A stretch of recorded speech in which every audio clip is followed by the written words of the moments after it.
Isa pong magandang umaga, magandang buhay, magandang gising mga kasambuhay at mga kaparokya.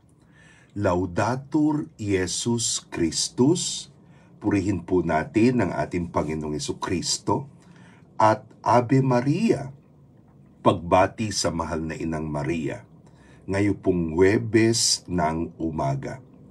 Ako po si Father Domi Guzman ng Society of St. Paul, Kura Paroko ng Our Lady of Sorrows, 2130, FB Harrison, Pasay. Bumabati po sa inyo sa umagang ito. Ang parokyang ito ang kaisa-isang parokya ng aming pong kongregasyon sa Pilipinas at Macau. Ito rin po ang ikalawang pinakamatandang parokya ng Lungsod Pasay sa ilalim po ng Archdiocese of Manila. At tuwing Martes, dito natin ginaganap ang debosyon sa mahal na ina Mater Dolorosa de la Pieta, si Maria sa kanyang ika-6 na hapis, kung saan matapos ang sakripisyo ng Kalbaryo, kanya pong tinanggap ang katawan ni Kristong inialay para po sa atin. Good morning po sa mga kasalo natin sa kape at kasalo natin sa ating pong pagninilay ngayong umaga. Good morning to Lily Sanchez dyan sa Israel. Good morning to Emily Kapili, ang ating pong batchmate sa PCS Class 1978, at kay Eva Austria. Shalom, sabi nga ni Lily Sanchez. At syempre po, binabati natin yung mga nagmamantsari, anniversary, at nagbe-birthday para po sa araw na ito.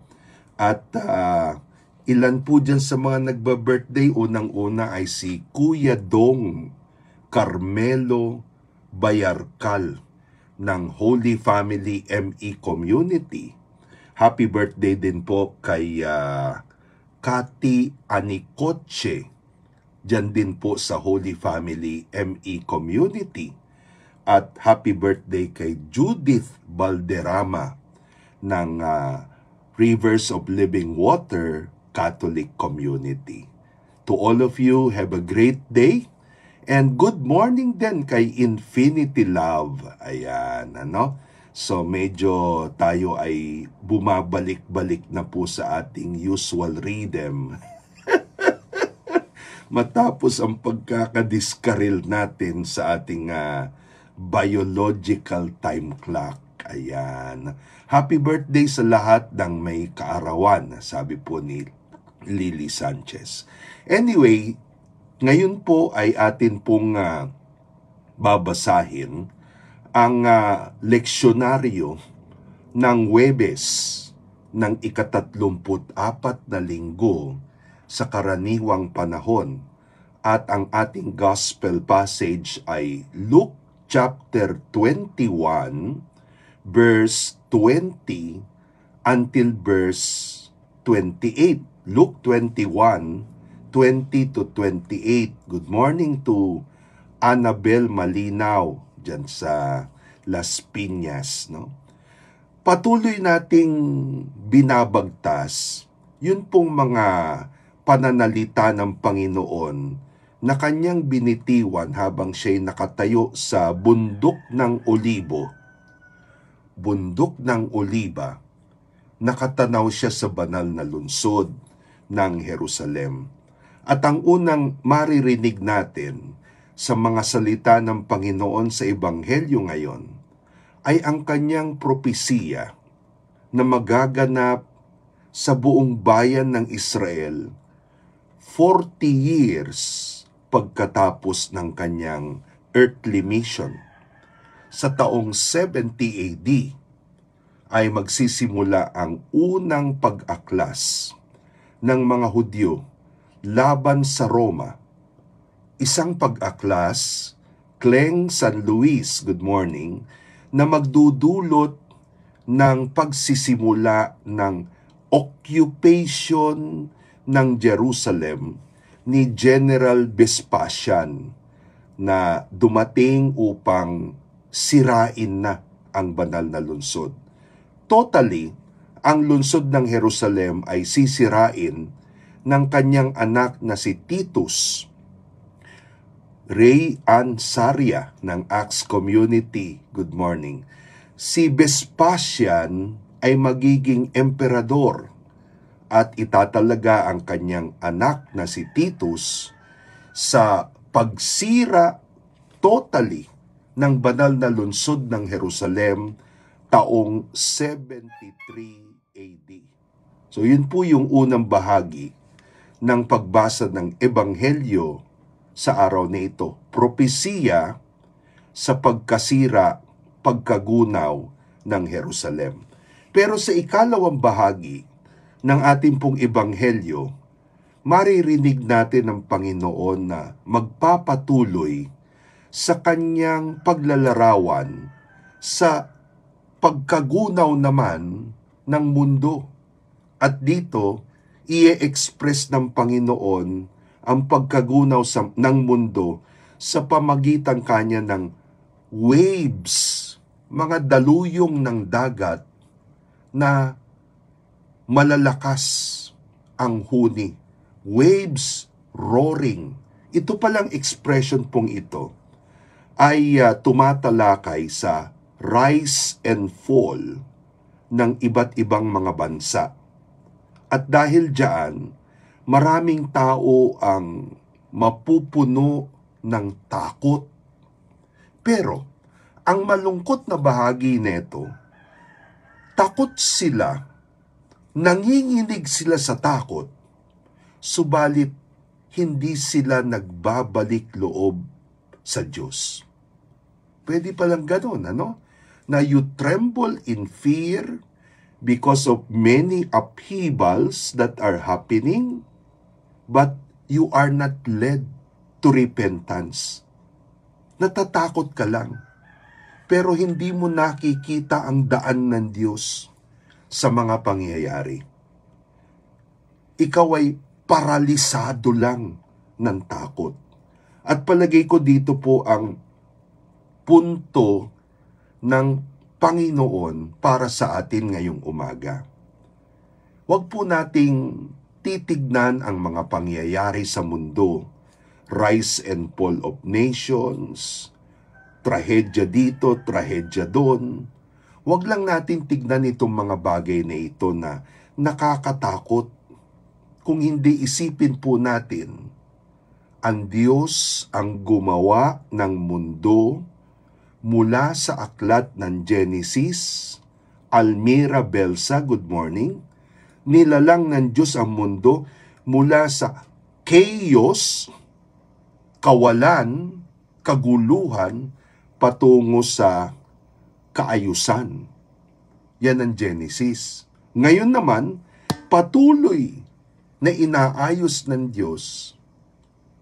Patuloy ang creation ng Diyos sa mundo mula naman sa mga kaguluhan at iba't ibang mga upheavals na nagaganap sa atin. Yun ang mahalaga, yung nakikita mo na ang mga bagay-bagay ay hindi lamang aksidente, kung hindi may ginagawa ang Diyos na siguro hindi mo pa naiintindihan ngayon, pero in due time, makikita mo kung ano ang pattern.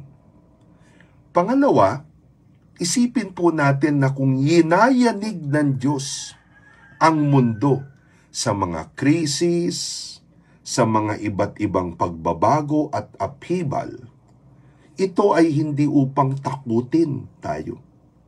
Kung hindi, ito ay upang tayo ay yugyugin niya patungo sa pagbabago, na sana, hari nawa, sabi nga, makita natin ang Diyos na nagtatawag sa atin pabalik sa Kanya.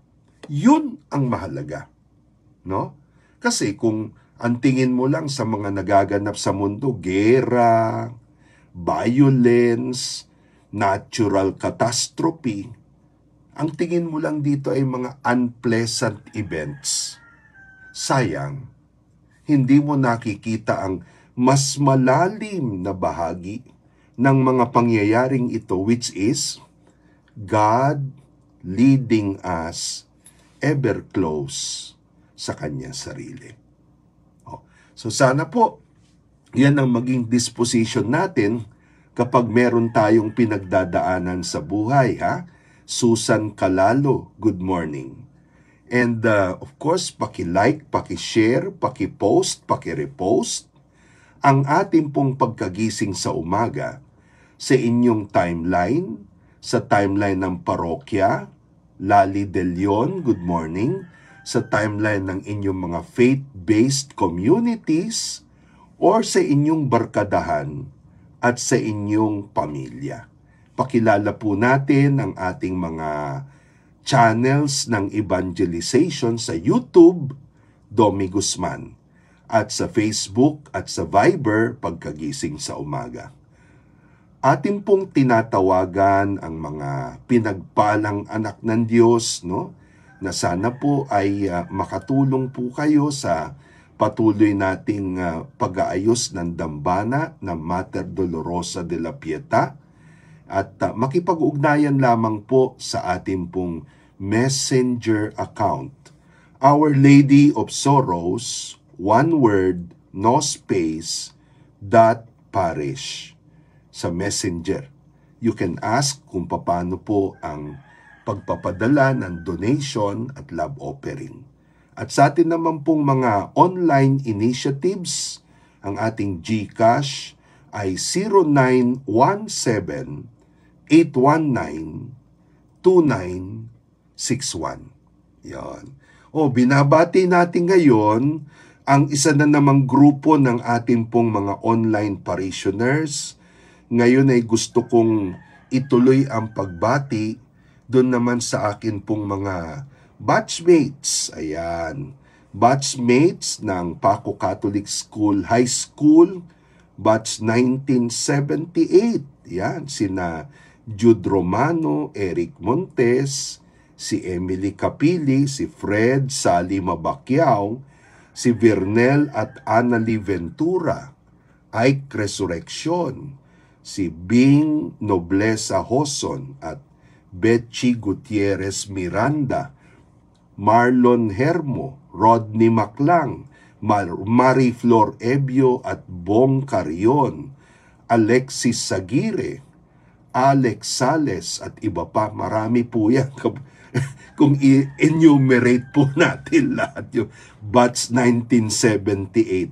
Pagbati rin po sa fellow Paconian natin na si Judge Marie Claire Victoria Mabutas Sordan at ang kanyang buong pamilya. Good morning to Ate Remy Cruz. Kumusta po kayo? No? Kayo ba'y nasa Australia o nasa Pilipinas? Good morning po sa inyo. And of course, pagbati rin po do sa mga mentors natin noon sa Paco Catholic School, si Mr. Horace Torres, June Baby de Vivar, Rick Eden Kalubayan, Mr. Faustino Diaz, Mr. Honorio Alvarez, Miss Gloria Luna, si Miss Bing Gamalinda Iogore, si Mr. Rolando Milanes, Romy Brasal, Amelia Lopez at Arminda Lopez. Yan, ano? Uy, good morning to Elena Neng Fortaleza. And of course, sa batch 1976 din po ng Paco Catholic School. Yung grupo po ni Nanette Mojica. No? Pagbati rin kay Elmo Nobleza, Paconian din yan eh. Kumusta po kayong lahat ng mga Paconians? Okay? So tayo ngayon ay manalangin in the name of the Father, and of the Son, and of the Holy Spirit. Amen. Abba, our Father, Father of Jesus, Father of mercies, in the sweet name of Jesus, the King of Mercy, through the powerful intercession of the Immaculate and the Sorrowful Heart of Mary, Mother of Mercy, with the prayers of Saint Therese of Lisieux, we pray, loving Father, pour unto us your merciful love, rejected by others who cannot accept your will, and let us console you in our littleness and in our darkness today, and to spend the day well. Dear, sweet Mother Mary, keep your holy hand upon me, guard my mind, my heart, my senses, that I may never commit sin. Sanctify my thoughts, affections, words, actions, that I may please you and your Jesus my God, and reach heaven with you, Jesus and Mary. Give me your most holy blessings. In the name of the Father, and the Son, and the Holy Spirit. Amen. Saint Joseph, protect the Church and the Pope. Protect our homes and our livelihood, our families and our dear ones. Protect, O Saint Joseph, our ministries and our apostolates. Alleluia. Yan. O, Sister Lynn Reyes Lupak at Kuya Romy Lupak ng Agartha Dragon Fruit Farm, salamat po sa kape barako. O, humahabol si Kuya Dong at Ate Joy Rojas Lara. Kumusta po kayo, no? And salamat din siyempre sa Girasol Tagaytay, sa pahimis po ni na Attorney Rafi Rodriguez at ni Sister Pearl Rodriguez, no? And of course, no, anywhere we go today, Huwebes na naman po, let us bring along the power of the Spirit of God, witness to that Spirit, no? And let us always share heart to heart, the faces with heart. Yan. Uy, salamat niya sa mga heart na yan. Gustong-gusto ko yan. At mga thumbs up po ninyo. So, Pilipino, agbyag ka nga husto. Pilipino, mabuhay ka.